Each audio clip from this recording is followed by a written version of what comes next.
have.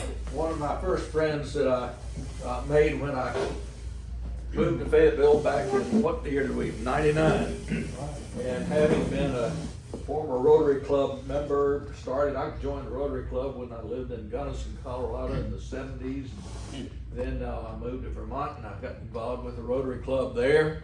And then we moved over to Newport, New York, and I was privileged to be a member of the Rotary Club that allowed one of the first women in the Rotary Club.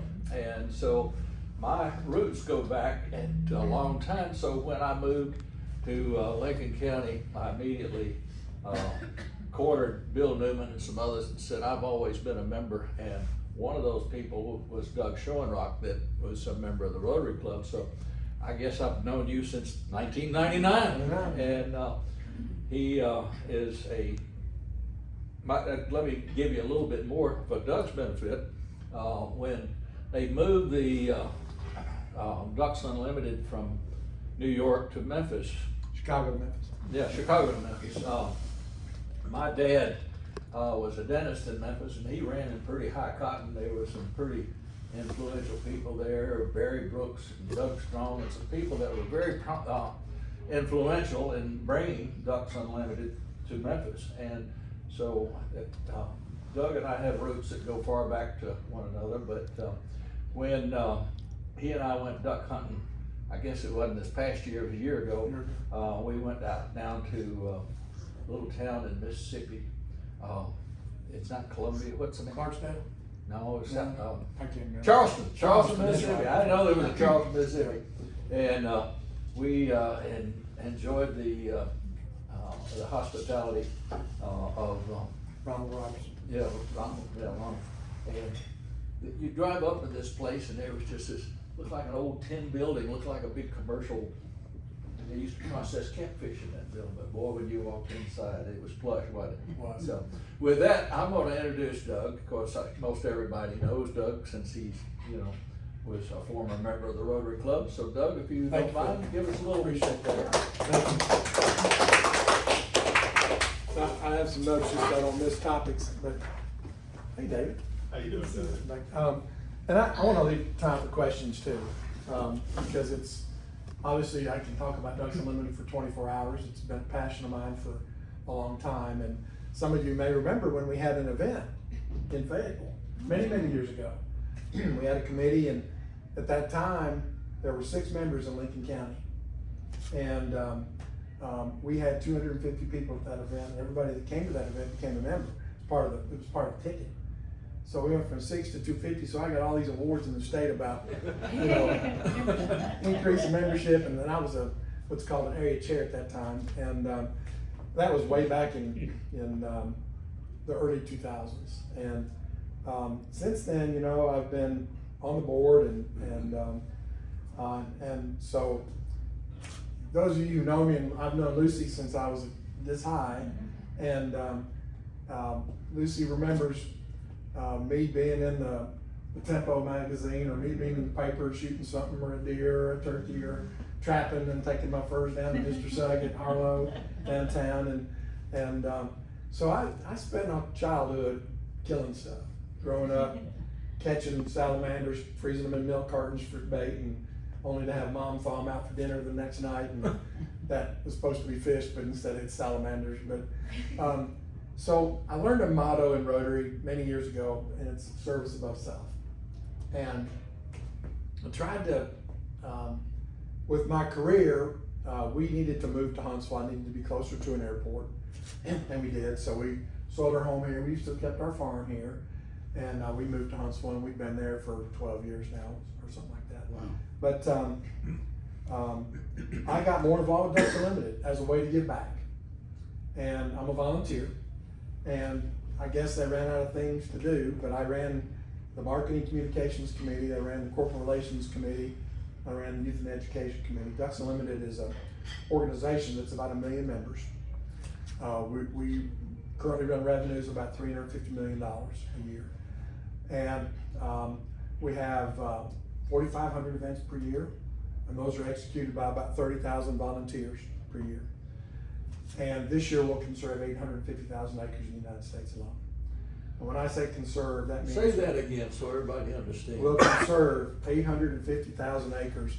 I didn't have time this morning, I meant to Google how big Lincoln County is. But we are now on pace. Our 5-year goal a year ago was to be on pace to do 1 million acres a year. And in the United States, we'll do 1 million acres a year, probably starting the next fiscal year. So we call it FY25, which starts in July. The structure is, DU has about 700 staff. And there's 30,000 volunteers. There's one president, and there's one chairman. There's only one staff that reports to a volunteer. That's the CEO of Ducks Unlimited, reports to the president. I was the president in 20 through 22 of Ducks Unlimited. So I ran a $350 million company in the conservation space. So I've met presidents. My wife has had dinner with Melania and Karen Pence. I've met some fabulous people, vice presidents, and it's been just a hugely fulfilling career. But you know, it was founded way back in 1937, which by a bunch of duck hunters in New York who were suffering through a drought in the prairies, and we had a tremendous drought going on. And these duck hunters said, "Gosh, we're going to be able to shoot ducks next year. We've got to do something." So they founded an organization called More Game Birds Forever way back then. And about a year after that, the Federal Migratory Bird Stamp came into existence, which that's a $35 stamp now. Notice I didn't call it the duck stamp, because all the birders and the eagle watchers and the warbler lovers and all that benefit from that, because that is the sole funding mechanism for the National Wildlife Refuge System, which supports over 1,000 species of wildlife, and I don't know how many species of plants, and yet hunters have to have it to hunt waterfowl. You don't have to have it if you want to buy binoculars or a sleeping bag or anything like that. It's a self-imposed tax. It was started in 1937. Actually, the bird stamp was not a self-imposed stamp you had to buy. A year after that, the Pittman-Robertson Act became law, which is a self-imposed excise tax on sporting goods for consumptive sports. Consumptive sports mean if you kill it or eat it or fish for it or whatever. So camouflage, firearms, fishing rods, lures, things of that nature. There's a self-imposed excise tax that conservationists buy when they buy a license. That tax funds state agencies like TWRA, Alabama Department of Fish and Wildlife Conservation, or Missouri Department of Wildlife Conservation, Colorado Parks and Wildlife. So conservation is really funded by consumptive sportsmen for the most part. That's the biggest funding mechanism. And over the past years, hunting licenses have been slowly ebbing down a little bit. Waterfowling's been ebbing up a little bit. And it's a concern for a lot of the agencies, because without management of game, with the sprawl of society, we don't have the ability to fund fish and game departments. So it's important that we try to always engage people to participate in the outdoor sports. Don't have to be consumptive, but participate, buy camo, buy whatever, so that take advantage of that excise tax. We don't even feel it anymore. It used to be a little sticker they put on a box shotgun shell. Remember that? They don't put that on there anymore. It's automatic. Well, so in 1966, Ducks Unlimited was founded in 37. In 66, they finally raised their first $1 million. By 68, they'd raised their second $1 million. And by 76, they'd done $50 million, all through events, auctions, raffles. NWTF has a big banquet here every year in Fayetteville. I've been to it a few times too. They're a peer organization. We're called NGOs, non-government organizations. And we're not-for-profits. We raise money, put back into habitat conservation. So ducks raised $50 million in 76, and not until 1985 did we do 1 acre of ground in the United States. Every dollar that we raised until 1985, when a gentleman named Pete Coors, Phil lived in Colorado, he's probably had a few Coors Lights in his day. Yeah. Pete Coors is a dear friend of mine. He was a former senator from Colorado. He lives in Golden right now, and we communicate frequently. And Pete started a program to do lands in the United States. instead of sending all our money to Canada. Since that time, we've done 17 million acres in the 50 states, 48. We do some in Alaska, not much in Hawaii. But in the 50 states, we've done 17 million acres. When I became president in 2020, Pete was the 25th. I was the 45th. When you become president, they ask you to establish a platform. What do you want to do? And I'm thinking, I want to accelerate the pace of land conservation in the United States. And, excuse me, I only have one vocal cord, so it sounds like I'm getting emotional now. I'm running out of juice. But so I started what's called a Presidential Lands Task Force. And when I became president, we were doing 250 million acres a year. Within 2 years, we were doing 350 million acres a year of conservation. We'll do 360 this year. Last year. We'll do over 850 this year.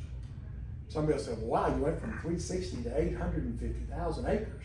I'm sorry, 850 million acres, 850,000 acres in a year. How did it happen so fast? Well, about 6 years ago, we started hearing about things like sustainability and green infrastructure and electric vehicles and things of that nature that were conserving, more conservation minded for the environment, for fuel resources and things of that nature.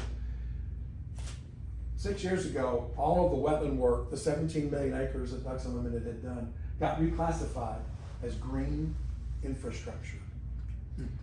So about of our $360 million of revenue, about a third of it is federal grants.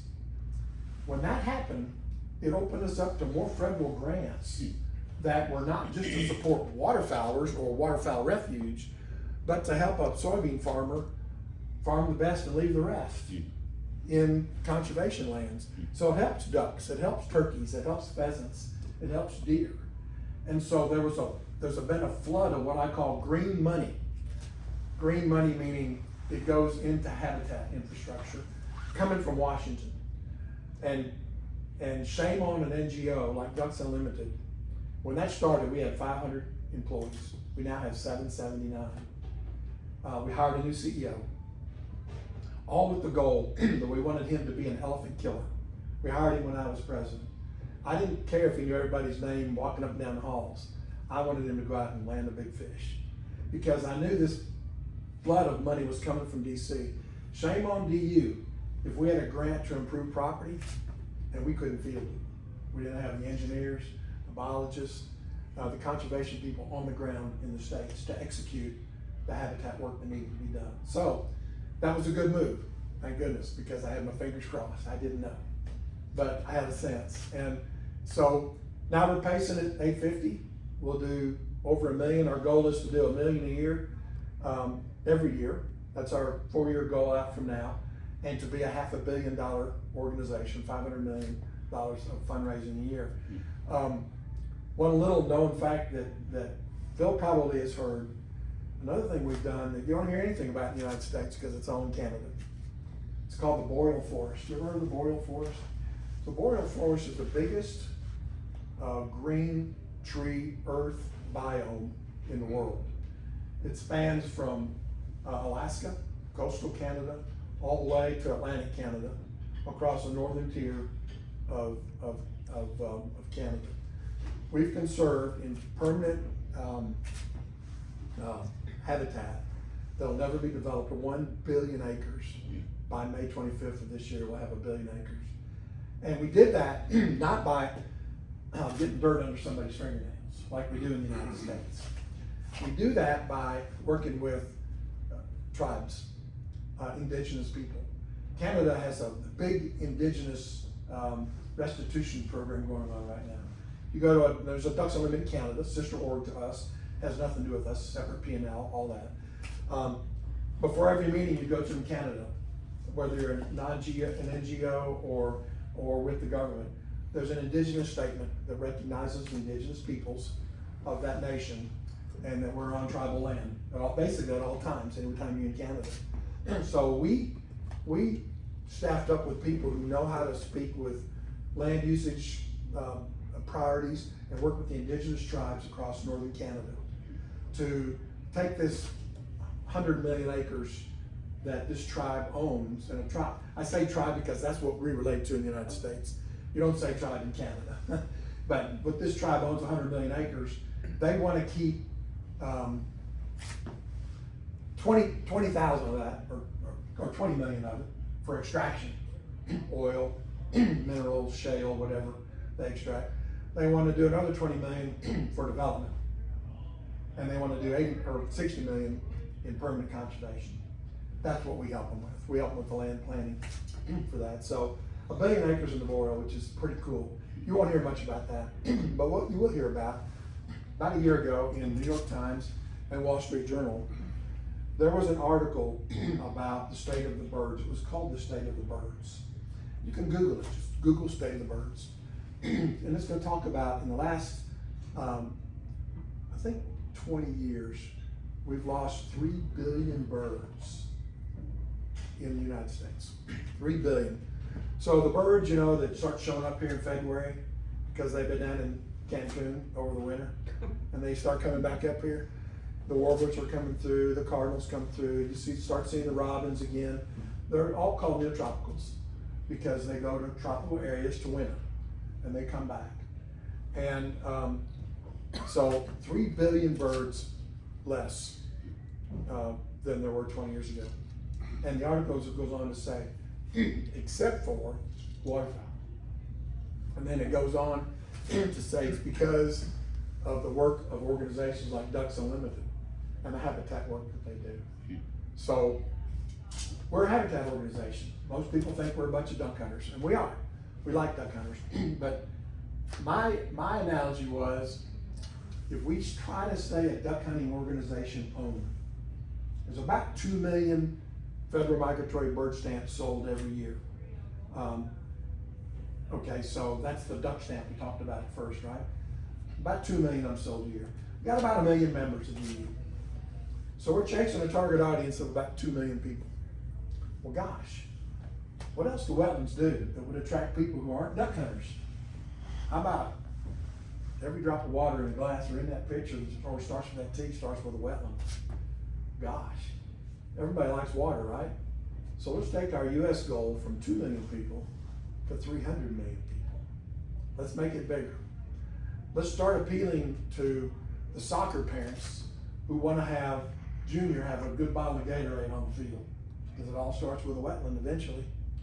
Or what about, let's appeal to the people who live in coastal Louisiana, who need hurricane resiliency in their coastline, to keep saltwater intrusion from coming into the marshes of coastal Louisiana that kill the aquatic vegetation, that kill alligators, that kill fish, that kill ducks and freshwater species that saltwater intrusion does. Or what about we work with the Mississippi River towns and cities from New Orleans to Chicago or to Wisconsin, who habitually get flooded every year when the river goes up?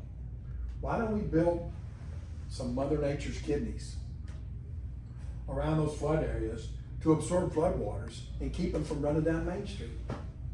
Okay? Or why don't we try educating farmers in South Dakota, Nebraska, and Iowa about the nitrogen runoff by planting corn? And nitrogen is corn is a very nitrogen intensive crop. But it gets in the wetlands, it runs in the rivers, it runs down the Mississippi, and now we have something called a dead zone in the Gulf of Mexico. Everybody's heard of that, right? Well, you know what's causing that? Fertilizer runoff from agriculture. And what's happened with CRP? It's almost non-existent now, Conservation Reserve Program acres. Years ago, and this was started by first President Bush, farmers could set aside land and get a payment. What's happened is with commodity crops going so high, that payment is paltry compared to what they can get by farming corn or beans.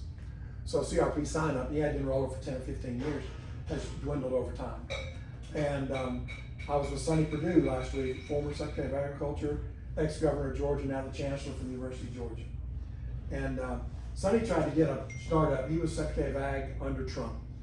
Sonny tried to get a startup of a re-sign up of CRP. I said, Sonny, well, why didn't it work?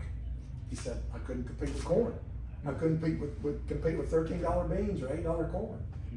And I can tell you that there are people in DC now that are trying to figure out ways to make conservation set-aside land from producers equal to what that marginally productive land would bring, whether it was corn or beans or cotton or whatever you're gonna put on it, to leave it be. Farm the best and leave the rest, is kind of what we call it. But other things that have happened with us in the last 2 years, we now are good friends with Garth Brooks. We have a concert with Garth Brooks in February of 25, and 4,000 people, private event, and we're fundraising for that. It's about a $5 million adventure. We'll raise $20 million off of that. We're good friends with Luke Bryan. I was able to dove hunt with Luke at his place this past year in September, stayed with his house, dined at his table with his family. Great guy, huge Ducks Unlimited fan. We have an IMAX movie called Wings Over Water. And all it does is it profiles a yellow warbler, which is a neotropical, which, by the way, that bird weighs as much as 3 pieces of paper. When he leaves coastal Texas and goes to Guatemala to winter, he flies over the Atlantic Ocean for 6 days and never stops.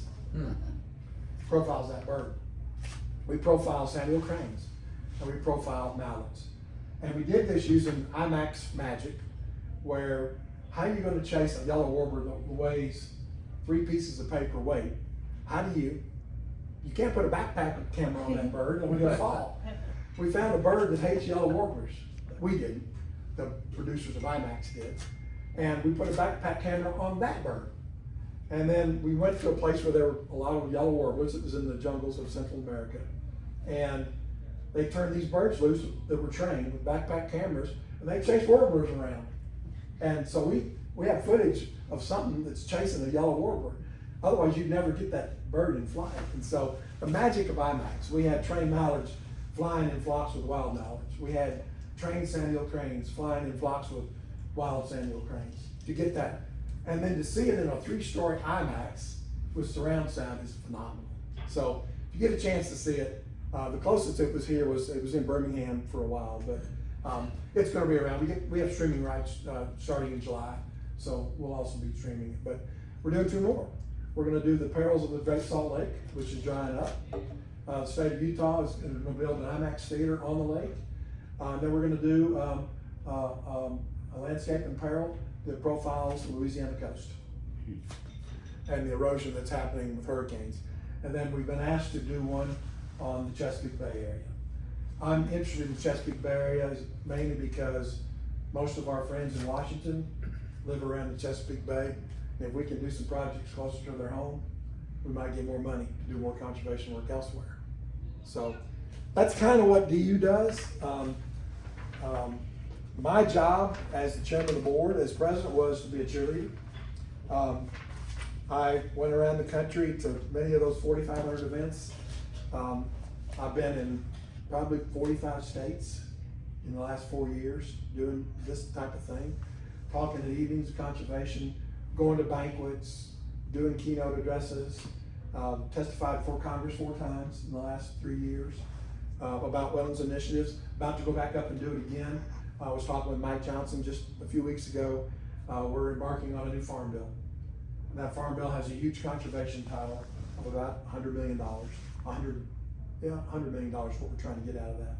And it's important that Ducks Unlimited for us to do conservation work there. So, but it all started with a kid who, was trapping on the Elk River.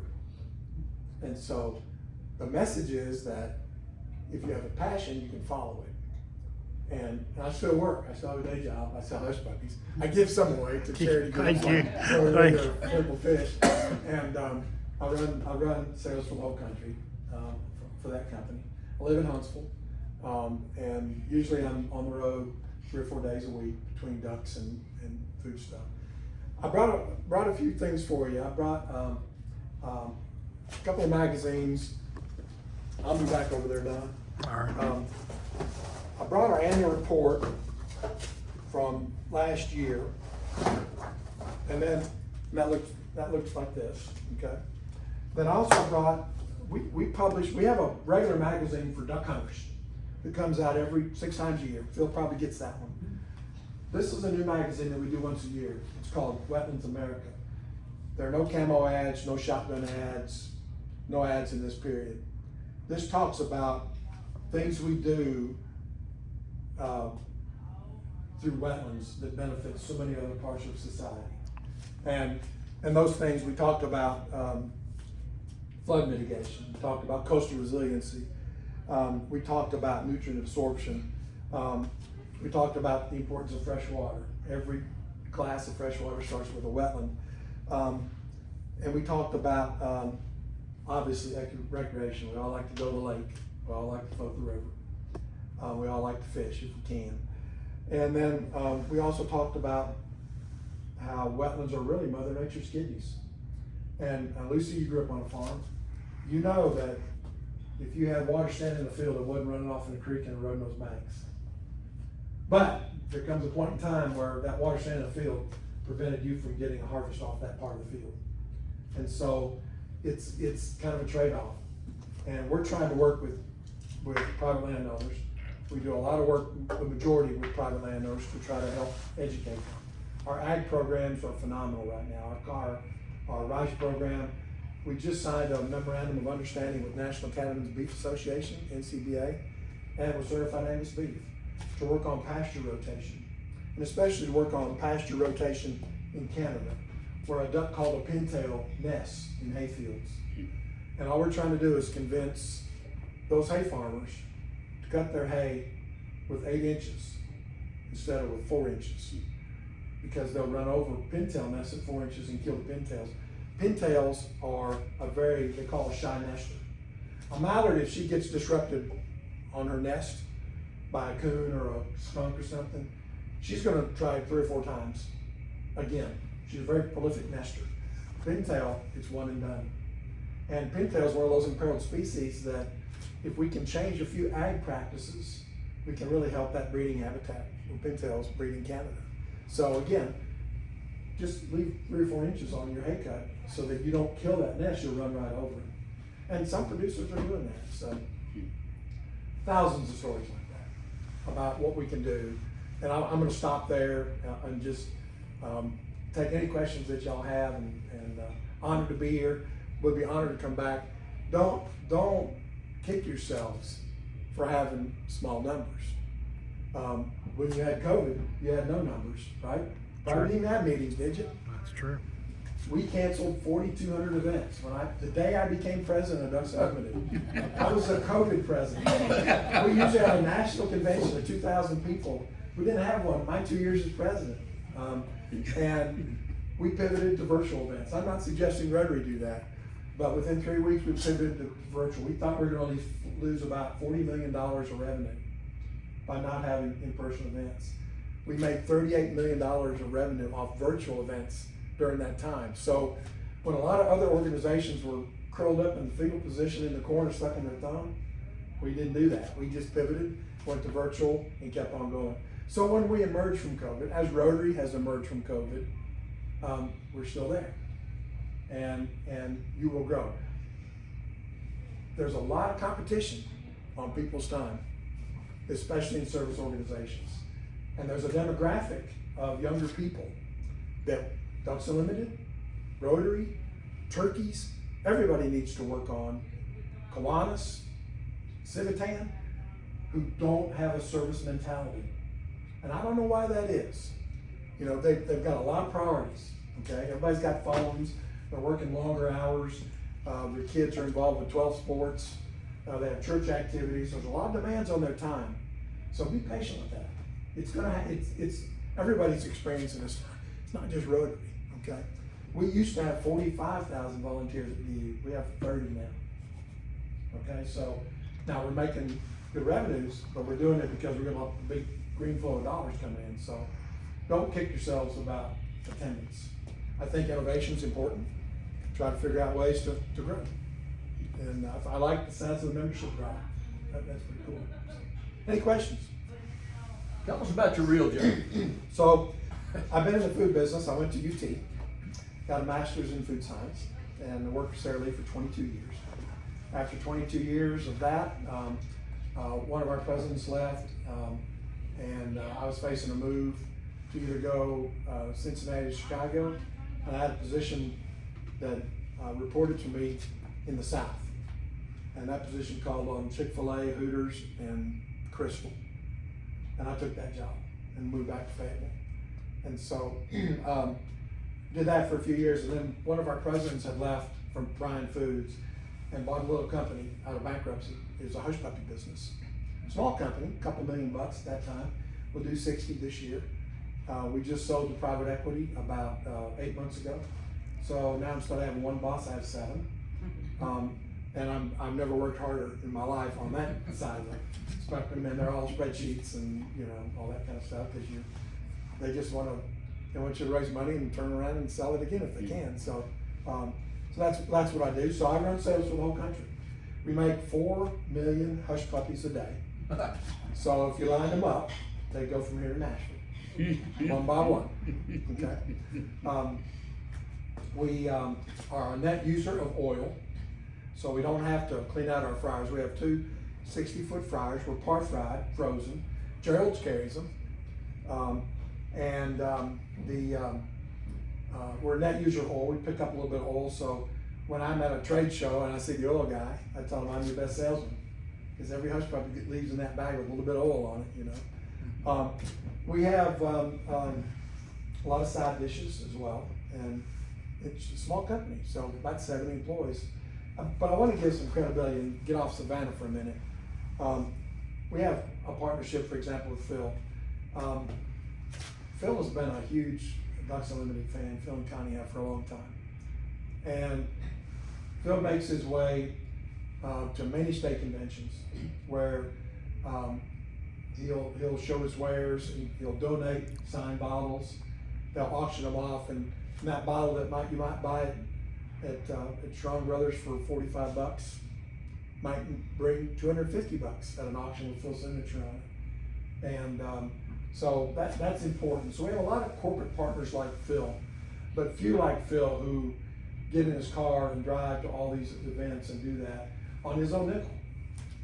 And it's volunteers like that support our cause, that help us put Habitat on the ground. So I appreciate you for everything you've done with DU. So. I didn't know how important I was. Well, it's a thankless job, my tenure with DU, it's not been cheap. Airfares are expensive, and in 21, it was north of $140,000 out of my pocket to travel. That's what amazes me. And, He pays and this out of well, his pocket. I had a meeting with, it wasn't a meeting, it was a come to Jesus meeting with my spouse on that one. But I believe that the things we do and the legacies we lead, and I said lead, not leave, okay? We start legacies, whether you're in Rotary or whether you're in DU. The legacies that we lead will be here long from now. And you know what, that money we spend in doing so, no one's gonna remember that. Nobody cares about that. But that legacy that you lead, that you end up leaving, is gonna have impact on future generations. That's what we always have to remember, is what legacy are we leading? And where can it take us? Other questions? We just had the the turkey dinner just happened, Yeah. wildlife dinner. Do we still have a Ducks Unlimited? Not anymore. We're looking for volunteers. Would you like to sign up? Yeah. I mean, how many does it take? I mean, what's the logistics? So of when it? I did the event here, we had a committee of about 6 people. We used Riverbend, and you have a regional director who Charlie lives in Athens, Tennessee, and he'll come help you. He'll tell you what you need, and there's packages for your event based on what you think you can attend. Got it. Okay, so you find a caterer, and you build that into your package. You find your membership gets into your package, so your ticket might be $50. You get dinner, you get a membership, and you might get free beer. Okay, and you come to that event, and there'll be silent auctions, live auctions, and then the committee goes around the community. And Fayetteville Lincoln County is one of the most benevolent communities I've ever seen. Every not-for-profit in this community has a sign in somebody's window on the square, usually. It's amazing that Lincoln County still gives like they do. I see a lot of other counties that don't. And they were very nice to us at Ducks Unlimited when we did an event there, and I was a volunteer then. And if you wanna start something, I'll be glad to help you. Britt has even expressed an interest in helping out, so I'll be glad to step in and do what we can do to help. I was gonna say, we got a few duck hunters Sure, around, my brother-in-law and I are a little bit younger, and we coming back into town, been wondering about where some of these things are, Right, so. right. So I it's think good the to know. nearest one here is probably Lewisburg, Huntsville. Lewisburg has one. You've been to Shelbyville, right? Yeah, up there at, not Tim's, what's the golf course up there where we? Henry Horton? No. Henry Horton, yeah. Yep, Yeah. one there, Yeah. yep. So it's just a matter of, Yeah, just getting the word out that you'd like to start it, and what'll happen is you assemble a committee of volunteers who put on the event. And no pressure, it's a no pressure event. There's merchandise packages, so you can spend $5, $10, $20, $50, $100,000 on merchandise, depending on what your underwriting is. The trick of a successful event is to have that event paid for through ticket sales and underwriting before anybody walks in the door. Then everything is net profit from there. And then the way Ducks works now is that some of that money stays back in the chapter for seed money for another event if you want to have one, and a certain amount of it goes back. And then if you turn your report in quick enough, you qualify for guns and other incentives for your next event. But Charlie Lowry is the RD. He was my RD, and I wouldn't be president, I wouldn't be chairman if Charlie Lowry had not kind of recruited me to run an event here. I think about it every time I go home, because usually the trap shooting team from the high school Right. is out on my road shooting. Yep. And I'm thinking, man, we got Well, to get this stuff. we also have a program called Team Resource Assistance Program, TRAP. We also have a fishing program where we support high school teams. And it's fundraising, so we buy a lot of merchandise, obviously, for our Insurance. 4,500 events. Well, we'll give our Yeti coolers to the Lincoln County High School at cost and print a flyer for them and say, raffle these, it's fundraiser for your trap team. Pays for shells, pays for, skeet throwers or whatever. Interesting. And so we also support fishing teams as well. I forget what that one's called. It's not FASH, it's some other acronym. I We can't got remember. one of them too. We need to. So, we need to but yeah, fix this so too. both those programs, and Charlie knows about those as well. Okay, So, thank you. anybody else? Thank you for your time, appreciate it. Thank you. Honored to be here, my honor to be here. So, great to come home. Haven't been in Fayetteville in a long time, so. Well, I think it's a real honor for us to have the chairman of the board of Ducks Unlimited here with us today. Thank you, Doug. Here's here. Thank you, Phil. Appreciate that. You're not going away empty-handed.